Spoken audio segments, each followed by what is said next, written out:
Mano, que o Rick and Morty é uma série cheia de referências, easter eggs e meta piadas, disso todo mundo já sabe. Mas o episódio do trem na quarta temporada elevou essas coisas para outro patamar quando colocou nossos personagens principais dentro de um dispositivo literário, com muitas histórias malucas relacionadas ao Rick acontecendo ao mesmo tempo. Bora trocar uma ideia sobre esse episódio depois da vinheta, vamos lá!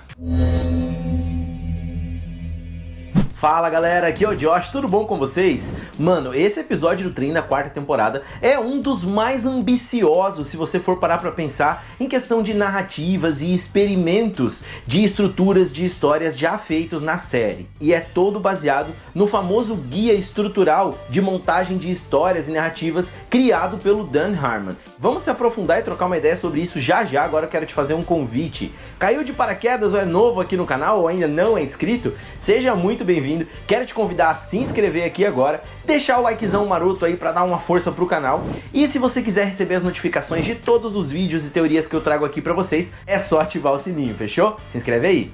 Pois é, vamos do início então. O episódio é o 6º da quarta temporada e se chama Never Rick and Morty, que já é uma referência a Never Ending Story, história sem fim, que faz todo sentido com o contexto aqui. A história começa ali num vagão de trem, uma espécie de bar, que a gente vê um cara, um personagem no estilo do Wolverine, conversando com outro sobre matar o Rick, sobre se vingar dele, o cara do jaleco branco. E aí mostra um pouquinho do background dele, do porquê ele tem raiva do Rick. A gente vê ele é tipo um líder, um governante ali, e tacando as pessoas no ácido sem motivo algum. É a primeira vez que a piada do ácido aparecia em Rick and Morty, viria a aparecer mais uma vez lá naquele episódio que ficou conhecido como Tanque de Ácido e que na minha opinião é o melhor dessa temporada, da quarta. E a gente vê que o Rick aparece ali com umas poções e tomando pílula e os seus gadgets pra humilhar o cara. Ele faz até crescer mais uma bunda ali pra ele poder peidar de novo. E logicamente que a gente não entende o contexto de nada que tá acontecendo ali, mas simplesmente o Rick humilhou o cara e ele tem raiva do Rick. E ele tá contando essa história pra um outro cara aleatório que diz que não conhece o Rick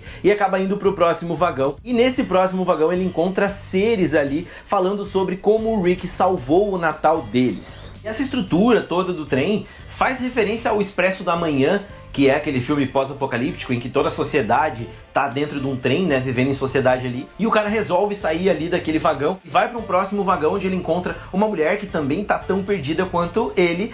E ela conta que chegou num vagão onde tinha várias ex do Rick contando como que elas conheceram ele, como que foi a história. Então, como a gente vê, é tudo relacionado ao Rick dentro desse vagão. E ali logo ele percebe que eles estavam disfarçados e o cara era o próprio Rick e aquela mulher era o Morty. E aí ele explica pro Morty que eles estão em uma antologia dentro de um trem, um dispositivo de histórias. Mas o que é uma antologia? Antologia é um conjunto de obras de determinado autor ou por determinado estilo. No caso aqui, a gente tem várias histórias relacionadas ao Rick, soltas, né, não ligadas umas às outras, mas dentro de um box. No caso aqui seria o trem espacial. Ou como o próprio Rick diz, é um dispositivo literalmente literário que nos contém metaforicamente.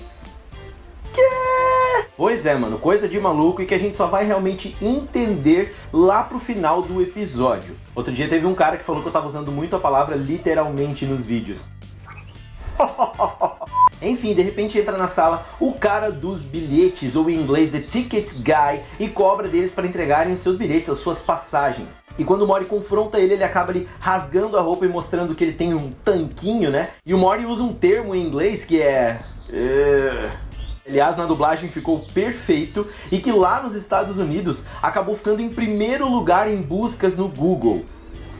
E aliás, em questão de piadas, cara, esse é um dos episódios que pega firme nisso, vai fundo nas meta-piadas, principalmente eles falam várias vezes durante o episódio. Tem uma discussão contínua entre o Rick e o Morty sobre isso, sobre o episódio estar sendo muito meta. E o que é uma meta-linguagem ou meta-piada? É quando o episódio zoa ele mesmo, ou zoa a produção, ou quando a gente vê que são, na verdade, os autores expressando as suas opiniões ou falando alguma coisa, utilizando os personagens para isso. Enfim, ele dá umas porradas ali, tanto no Rick quanto no Morty, ele quebra a perna do do Rick, e o Rick consegue dar um tiro e quebrar o vidro. A gente escuta uma voz dizendo que a continuidade está sendo perdida. Ou seja, nesse mundo ali que eles estão, a continuidade é o oxigênio, e faz todo sentido, né? Porque dentro do trem eles têm que ter esse ar de continuidade para as coisas irem acontecendo, porque é algo cíclico, é uma narrativa cíclica. Mano, e aí a parada começa a ficar doida, porque a gente vê que o Ticket Guy, ele acaba sendo partido na metade e ele fica preso entre dois mundos. A metade dele tá preso ali naquele mundo fora, no espaço ali fora do trem,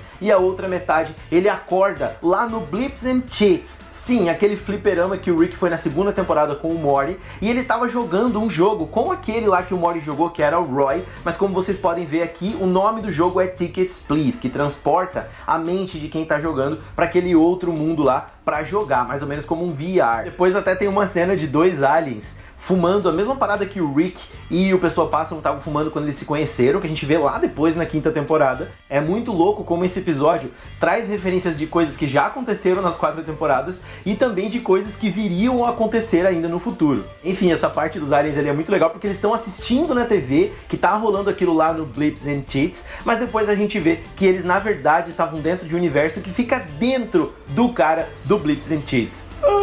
E aí o Rick consegue jogar uma espécie de móvel ali, selar a janela, ele enxerga que tem um cilindro de oxigênio, só que na verdade está escrito continuidade. E aí entram dois guardas e perguntam sobre o cara dos tickets e falam muito cedo para ele ter morrido. Ou seja, eles são guardas da continuidade, porque uma hora ele tem que morrer. É cíclico, como eu disse. Os passageiros interferiram na estrutura da antologia. Resposta letal era permitida, mas não com ele segurando aquele tanque. Mano, é frenético os acontecimentos desse episódio, dessa antologia. Vai acontecendo uma coisa depois da outra muito rápido e a gente fica meio perdido. Dá pra dizer que esse episódio é o episódio da TV interdimensional dessa temporada. Porque vocês lembram desse padrão? Na primeira temporada teve TV interdimensional. Na segunda temporada teve mais uma vez a TV interdimensional. Na terceira nós tivemos o Morty Mind Blowers, e na quarta temporada, mais uma vez, eles falam várias vezes no decorrer do episódio sobre a TV interdimensional. Muitos aliens que aparecem ali são daquele episódio da TV interdimensional também, daqueles episódios, mas aqui as narrativas soltas e tudo que acontece é nesse trem. Eu acho que na quinta temporada o episódio que se encaixaria nesse sentido é o episódio 2, Multiplicity, em que a gente vê as iscas. Tá tudo uma zona. Achei o treco. Claro que isso é só uma bosta de um circo. Quando ele acha o mapa e fala que é circular, que é apenas um guia estrutural de histórias, ele está se referindo ao círculo de histórias do Harmon, que é o co-criador de Rick and Morty. O Harmon criou uma estrutura guia para criar os roteiros, no qual ele escreve seus roteiros e que se encaixa, na verdade, em quase todos os filmes, séries, curtos ou longos. Essas produções todas conseguem se basear nessa estrutura circular de histórias com 8 etapas. Ela é baseada, na verdade, na jornada do herói do Joseph Campbell, antigona, que tinha, acho que 17 passos, e aqui são 8 etapas e eu vou explicar elas agora pra vocês. No círculo de história do Harmon, um personagem em qualquer história passa pelas seguintes fases. 1. Um personagem está em uma zona de conforto. 2. Mas eles querem algo. 3. Eles entram em uma situação desconhecida. 4. Adaptam-se a isso. 5. Pegam o que eles queriam. 6. Pagam um alto preço por isso. 7. Em seguida, volta à sua situação familiar. E por último, muda internamente com toda essa experiência. E aqui é um dos momentos que o Morty começa a reclamar pro Rick que tá tudo muito metalinguístico, se eles não estão exagerando nisso. Porque o Rick ali, enquanto tá lendo o mapa, tá basicamente descrevendo uma estrutura de criação de um episódio de Rick and Morty e falando que vai ser mais um estilo deles. Gosto de como isso tá ficando meta, Cala a Rick. boca, Morty. Você tem 14 anos. Você fica assistindo vídeo no YouTube de gente reagindo à merda do YouTube. Só que eles acabam se entendendo depois de uma piadinha do Rick, e o Rick fala que eles vão ser mais imersivos ali, entrar na vibe do episódio. A gente vê um musical do Rick com o Pessoa Pássaro, e volta pra cena ali dentro, em um dos vagões em que tá falando sobre os musicais. E aqui é massa que a gente vê ali algumas referências. Tem o Alien Plutoniano lá da primeira temporada, tem referências a Fantasma da Ópera e outros musicais, mas também tem uma referência a Get Swifty, Fica Tranquileba, ali como se fosse um dos grandes musicais de Rick and Morty, e de fato é. Enquanto essas cenas vão rolando, o cara dos bilhetes ainda tá passando, flutuando lá fora, jorrando sangue pra tudo que é lado. E quem acaba por matar ele é o Morty, que a gente já vê o Morty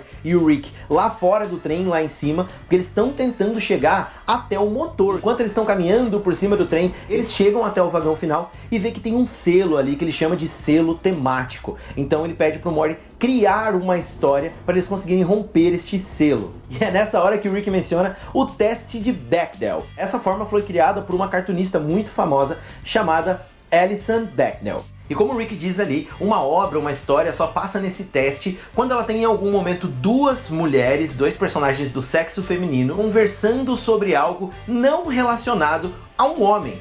E aí ele pede pro Morty criar essa história porque ele tá ficando sem ar. Só que eu acho que a verdadeira Alison Bechdel jamais imaginaria uma história de uma mãe e uma filha lutando contra escorpiões fêmeas usando seus dias especiais em forma de poder de arco-íris.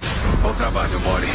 Uma obra-prima feminista. Enfim, daí eles conseguem chegar até o motor ali, até a cabine que comanda o trem, e eles acabam conhecendo o Story Lord, o senhor das histórias, o cara que comanda e escreve aquelas histórias todas ali. E é mais um que arranca a camisa e mostra que ele tem aquele... e começa a espancar o Rick e o Morty. Mas, mano, essa cena é sensacional, porque cada vez que ele quebra o vidro e coloca a cabeça do Morty ou do Rick pra fora, eles entram numa outra história que poderia ser canônica, como o próprio Rick diz, e que faz todo sentido com o contexto do que tá rolando ali. Mano, eu achei isso genial. A gente vê o Morty sendo um soldado que teve seu cérebro alterado por uma reação química, o Rick como um cientista que ajuda as pessoas e depois acaba sendo assassinado por um Morty, e vai indo mais fundo quando o Senhor das Histórias consegue prender eles e diz que vai pegar todo o potencial ilimitado que eles têm de narrativas. Uma meta piada com nem um pouquinho de humildade, mas nós concordamos, né? Então aparecem pedacinhos de histórias ali, como por exemplo a Summer indo pra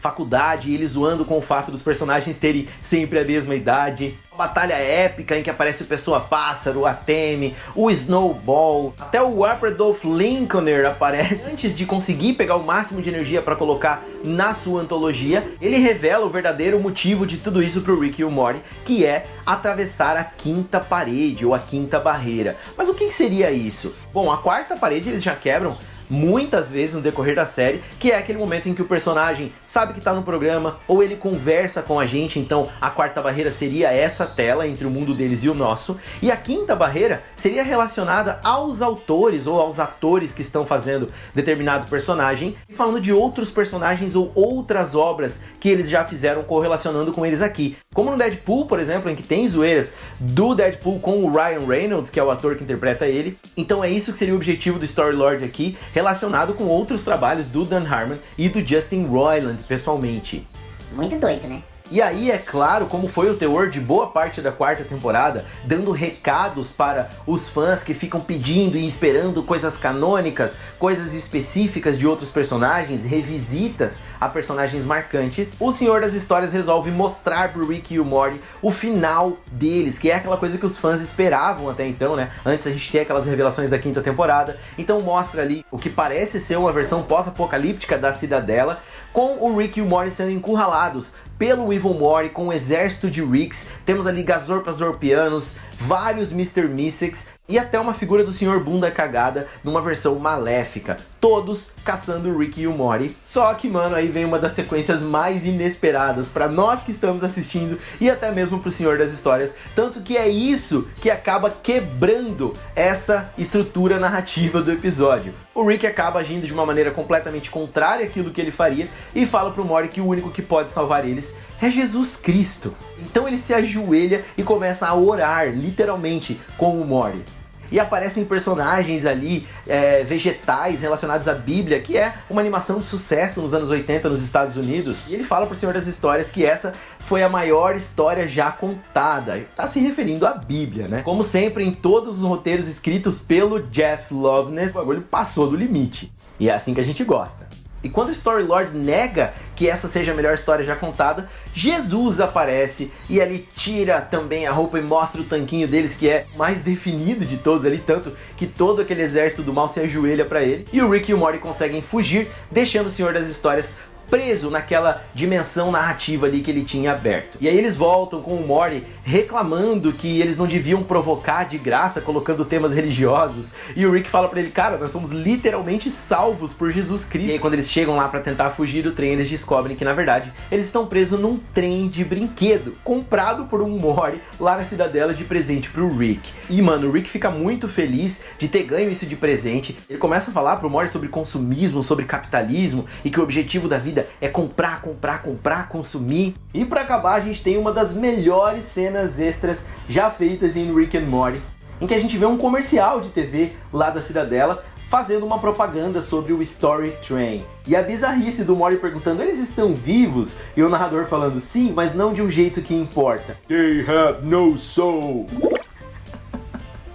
E finaliza com aquela caminhada na areia de Jesus com o Story Lord, em que ele fala sobre a criação do nome Yahvé e Jesus dizendo que vai fazer o que ele sempre fez, meteu o pé. O trem descarrilha na realidade do Rick e do Morty, soltando sangue pra tudo que é lado, e o Rick começa a brigar com o Morty. E aqui a gente tem uma referência à pandemia de Covid-19, quando o Rick fala pro Morty que ninguém está lá fora comprando por causa desse maldito vírus. O que é louco, mano, porque esse episódio foi lançado, tipo, 3 meses depois que a pandemia já tinha começado. Enfim, mano, não é um episódio canônico, é um episódio meta. Basicamente, os autores estão falando tudo sobre a produção de Rick and Morty no decorrer desse episódio maluco, dessas antologias que acontecem simultaneamente dentro deste trem. Apesar de eu achar que falta um pouquinho no sentido de diversão, porque as coisas acontecem muito rápido, quando você analisa ele assim, parte a parte, você percebe que esse episódio é um dos mais ambiciosos e um dos melhores episódios, tanto dessa temporada